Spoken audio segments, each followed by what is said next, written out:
चाहे जेआरएफ हो, चाहे नेट हो, चाहे ओनली पीएचडी हो, चाहे आपके पास मास्टर डिग्री हो, एग्जाम हर किसी को देना है। लेकिन एग्जाम पैटर्न बदल गया है, अभी तक किसी को भनक तक नहीं लगी।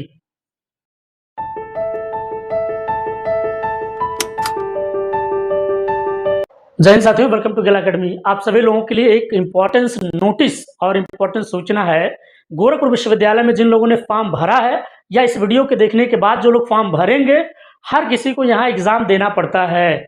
लेकिन एक जो बहुत महत्वपूर्ण चीज हो जाता है, एग्जाम पैटर्न को लेके, एग्जाम सिलेबस को लेके, क्या पढ़ें, कितना पढ़ें और अपना सिलेबस में क्या पढ़ें, और जो फर्स्ट पेपर सबके लिए अनिवार्य है, जो हर सब्जेक्ट में आएगा, उसके लिए क्या पढ़ें कि एग्जाम रेट यानी कि रिसर्च एलिजिबिलिटी टेस्ट जो गोरखपुर विश्वविद्यालय कंडक्ट करवाती है पीएचडी के लिए, वो हमारा क्लियर हो जाए, हमारा पीएचडी एडमिशन हो जाए। आज का वीडियो एग्जाम पैटर्न को लेके है। एग्जाम पैटर्न लोगों को सिर्फ इतना ही पता है, रिसर्च मेथोडोलॉजी के क्वेश्चन आएंगे बस, और कुछ नहीं पता है। कल तक मैं भी यही कह रहा था कि सिर्फ अपना सब्जेक्ट पढ़ लीजिए, रिसर्च मेथोडोलॉजी पढ़ लीजिए, इतने में आपका काम हो जाएगा। लेकिन अभी जो गुप्तचरों से सूचना मिली है, क्योंकि मैं कैंपस का व्यक्ति हूँ, तो कैंपस में हमेशा चीज़ें पता करता रहता हूँ, और जब कुछ चीज़ें मिल जाती हैं तो मुझे लगता है कि आप लोगों से भी उसको मिलवा दिया जाए, ताकि कोई दिक्कत ना हो गोरखपुर विश्वविद्यालय में पीएचडी एडमिशन लेने में।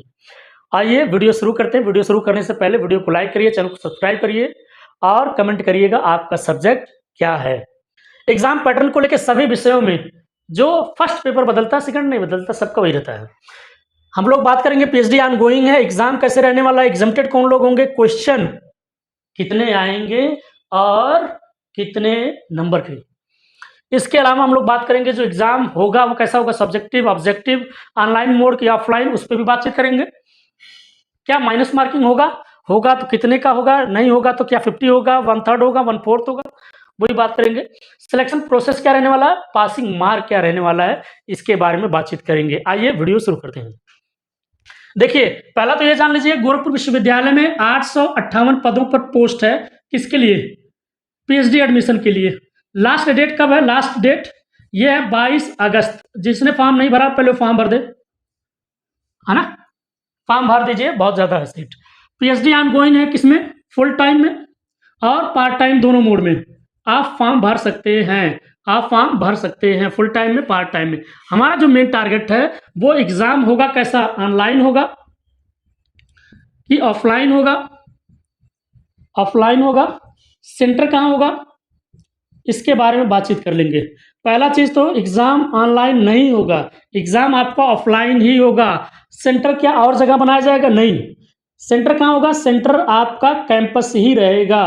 कैंपस का मतलब डीडीयू, गोरखपुर विश्वविद्यालय, दीनदयाल उपाध्याय गोरखपुर विश्वविद्यालय में हर किसी को आके एग्जाम देना है। गोरखपुर विश्वविद्यालय खुद अपना सेंटर बनाएगी विश्वविद्यालय कैंपस के अंदर। ठीक, मामला समझ में आ गया। ऑफलाइन होने वाला है। एग्जाम्प्टेड कौन होगा?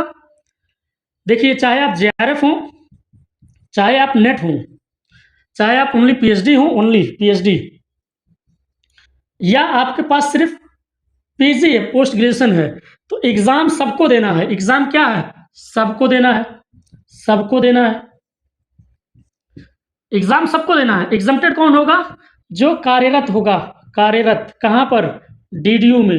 जो डीडीयू के टीचर होंगे, जो डीडीयू में पढ़ा रहे होंगे या किसी कर्मचारी में होंगे, उनको एग्जाम देने की जरूरत नहीं है। बाकी अदरवाइज सबको एग्जाम देना ही देना है। मामला समझ में आया? अब जो बात मेन है वो बात ये है कि टोटल 70 क्वेश्चन आएंगे आपके। कितने क्वेश्चन आएंगे? टोटल 70 क्वेश्चन आएंगे, और एक क्वेश्चन बराबर एक नंबर। एक क्वेश्चन बराबर एक नंबर। इसका मतलब ये हो गया टोटल 70 क्वेश्चन बराबर टोटल 70 नंबर हो गए, 70 मार्क्स हो गए। ये आपका रहने वाला है। अब जो सबसे बड़ी चीज होती है कि ऑब्जेक्टिव होगा कि सब्जेक्टिव होगा, ये आएगा आपका MCQ based, multiple choice question. मतलब क्वेश्चन एक दिया रहेगा, उसके 4 ऑप्शन दिए जाएंगे, उस ऑप्शन में से कोई एक सही होगा, उस पर आपको टिक कर देना, बात खत्म हो जाएगी। अब अगली बड़ी चीज जो हो जाती है, क्या माइनस मार्किंग है? नहीं, नो, माइनस मार्किंग नहीं है, माइनस मार्किंग नहीं है।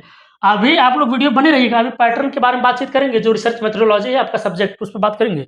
पहले ये समझ लीजिए, सिलेक्शन प्रोसेस क्या है। हर किसी को रेट में इंटरव्यू तक पहुंचने के लिए कम से कम 50% मार्क्स तो लाना ही लाना है, और यही आपका पासिंग मार्क रहेगा, मतलब आपके 70 में से 35 क्वेश्चन सही होने चाहिए। 70 में से कितने क्वेश्चन सही होने चाहिए? 35 क्वेश्चन सही होने चाहिए। ये वाला मामला समझ में आ गया। अभी जो मैं बात कर रहा हूँ एग्जाम पैटर्न को लेके, जो एग्जाम बदला है, मैं किताब लेके आता हूँ, वो मैं आपको दिखाऊंगा, बात समझ में आ जाएगा। ठीक, अब जो मुझे मिला है, मुझे का मतलब जो मुझे जानकारी में आया है, अब देखिए जो आपका सब्जेक्ट है, आपका विषय, आपका विषय, इससे 35 क्वेश्चन आएंगे। ठीक, बाकी जो रिसर्च मेथोडोलॉजी है, इससे 35 क्वेश्चन आएंगे। Total 70 question 70 number, total 70 question 70 number. ये मामला हो गया। ये तो आपको पढ़ना ही पढ़ना है। कहाँ से पढ़ना है? आपको यूजीसी नेट का सिलेबस पढ़ना है। जो साइंस वाले होंगे वो लोग CSIR नेट का सिलेबस पढ़ेंगे। मैं तो ये कहता हूँ 2018 से लेकर 2026 तक का previous year question paper solve कर लो, उतने में काम हो जाएगा, कल्याण हो जाएगा। रही बात रिसर्च मेथोडोलॉजी, क्या सिर्फ रिसर्च मेथोडोलॉजी का ही 35 क्वेश्चन आएगा? नहीं, यही बदलाव हुआ है, यही आपको बताना है। इसमें आपको रीजनिंग के भी सवाल लिखने को मिलेंगे। रीजनिंग के भी सवाल आएंगे, और आपको मैथ, जिसको आप DI कहते हैं, डाटा इंटरप्रिटेशन, मतलब पैरा नहीं आएगा उस तरह का, जैसे नेट में आता है पैरा, पूरा फॉर्मेट बन के ग्राफ बन के आता है, उसमें सारी चीजें लिखी रहती है, उस तरह से नहीं आएगा। लेकिन रीजनिंग के क्वेश्चन आएंगे, मैथ के क्वेश्चन आएंगे, और रिसर्च मेथोडोलॉजी के साथ साथ रिसर्च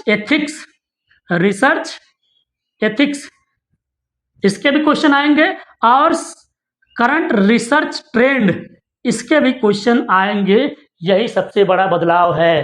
अब सबसे बड़ी बात, क्या सर ये ऑफिशियली तरफ से क्या कोई नोटिस आई है, क्या कोई सूचना आया, क्या वेबसाइट पे कुछ है, या सर आप अपनी तरफ से बता रहे हो?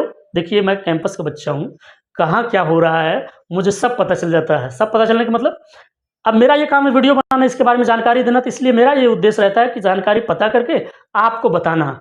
सच्ची बता रहा हूँ, ये आएगा। अब तक तो सिर्फ इतना ही आपको पता था कि रिसर्च मेथोडोलॉजी के क्वेश्चन आएंगे। ऑफिशियली तौर पे कोई सूचना, कोई नोटिस नहीं। इस बात को मैं क्लियर कट कह के कहता हूँ। मैं सिर्फ आपको अवेयर और रेट एग्जाम को अच्छे से क्वालिफाई करने के लिए आपको सूचना दे रहा हूँ कि आप लोग थोड़ा सा रिसर्च रीजनिंग को ध्यान देंगे, थोड़ा सा मैथ्स को, DI को, और थोड़ा सा रिसर्च एथिक्स के बारे में पढ़ लेंगे, और करंट रिसर्च ट्रेंड के बारे में पढ़ेंगे, तो इतने में आपका 35 क्वेश्चन हो जाएगा, और आपका जो 35 क्वेश्चन आपके विषय का वो हो जाएगा। मेरा काम था सूचना देना, मैंने आपको दे दिया। आपका काम है तैयारी करना। अब आप लग जाइए। एग्ज़ाम अगले महीने 15 सितंबर के आसपास चाहे जब हो सकता है, और जिन्होंने फॉर्म नहीं भरा वो लोग फॉर्म भर देंगे। और कोई हेल्प चाहिए किसी प्रकार का, डिस्क्रिप्शन बॉक्स में टेलीग्राम चैनल का लिंक होगा, व्हाट्सएप चैनल का लिंक होगा, आप उससे ज्वाइन कर लीजिए, और वहीं व्हाट्सएप नंबर होगा। कोई दिक्कत आती है तो बात कर सकते हैं। बाकी अदरवाइज कोई सूचना चाहिए तो आप कमेंट करिए, आपका पूरा मामला सॉर्ट आउट किया जाएगा। अगर वीडियो इन्फॉर्मेटिव लगा हो, अच्छा लगा हो कि सर ने आपने अवेयर कर दिया, सर आपने बता दिया, अच्छा काम किया, तो वीडियो को लाइक करिएगा, चैनल को सब्सक्राइब करके रखिएगा, ताकि PhD से रिलेटेड कोई भी सूचना आपसे मिस ना हो। चलिए मिलते हैं एक नए वीडियो में, तब तक के लिए थैंक यू सो मच। जय हिंद, जय भारत।